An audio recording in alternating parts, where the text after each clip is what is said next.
Assalamualaikum warahmatullahi wabarakatuh. Alhamdulillah, wassalatu wassalamu ala rasulillah wa ala alihi wa mawala, wala hawla wala quwata illa billah.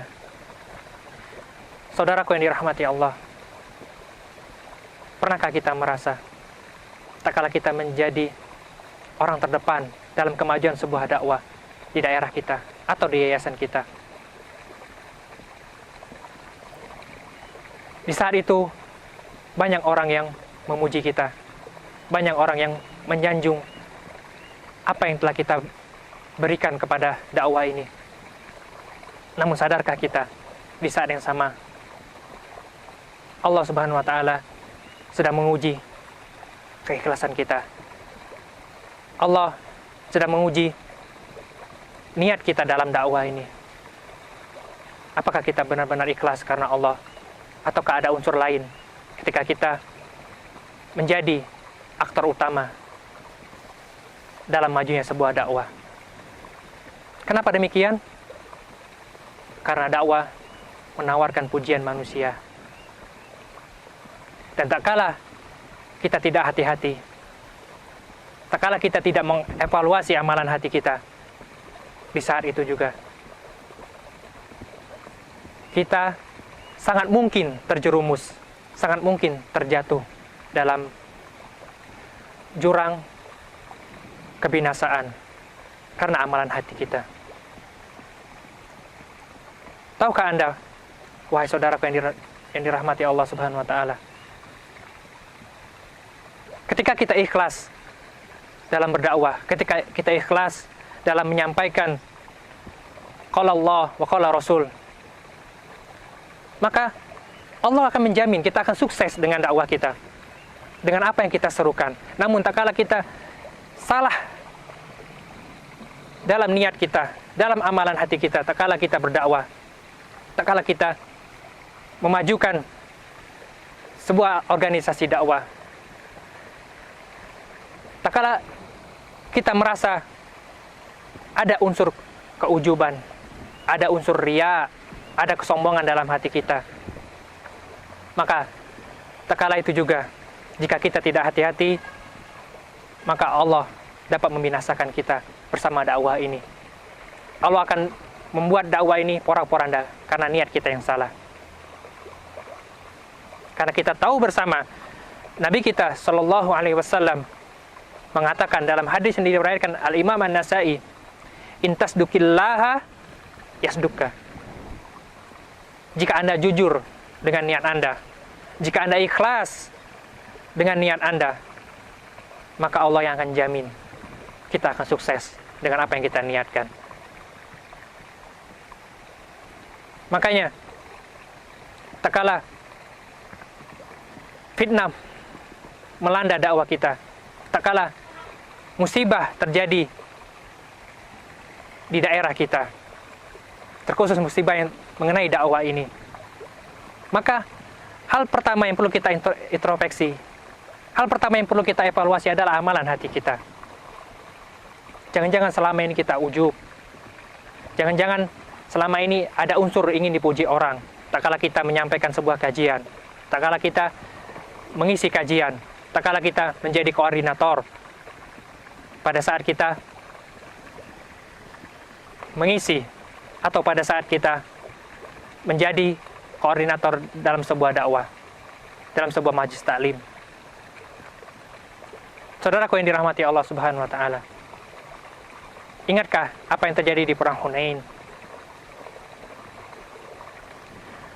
Allah Subhanahu wa taala mengatakan pada nabinya Sallallahu Alaihi Wasallam, kepada para sahabat dan kepada kita semua, agar kita menjadikan perang Hunain sebagai ibrah, agar kita menjadikan perang Hunain sebagai pelajaran yang menghujam di hati kita.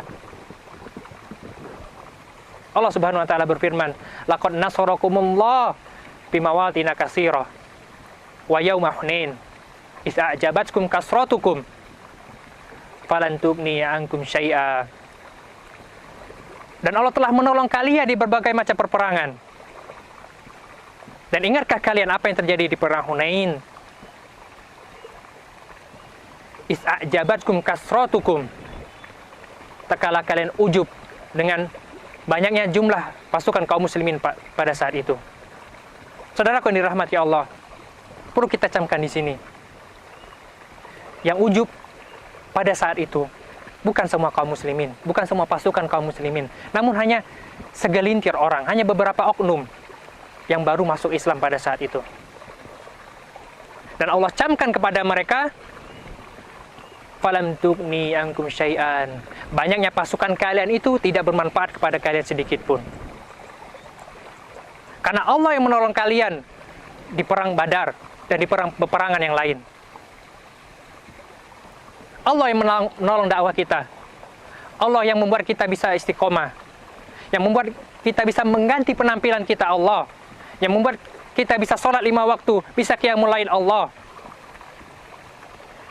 Tak kala kita mengatakan, dakwah ini maju karena saya ustadznya, jamaah bisa banyak itu karena saya koordinatornya, maka pada saat itu kita telah ujub. Hadirin yang dirahmati Allah Subhanahu wa taala. Pada perang Hunain ada sebagian kaum yang nyeletuk. Mereka mengatakan, falan nughalibal yauma an kasra.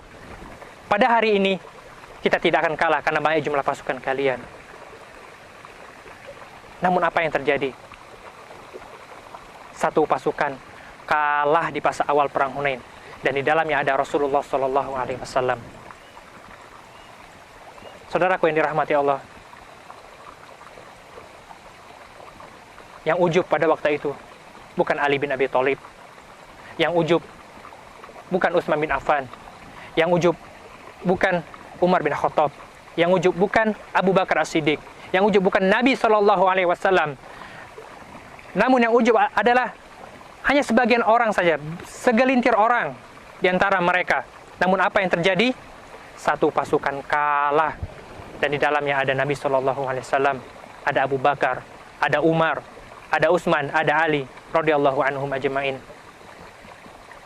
Kalau itu bisa terjadi pada mereka, tak kalah satu, dua, atau segelintir orang di antara mereka melakukan ujub, maka bagaimana dengan kita? Sangat mudah bagi Allah untuk membuat dakwah yang hak ini porak-poranda di daerah kita,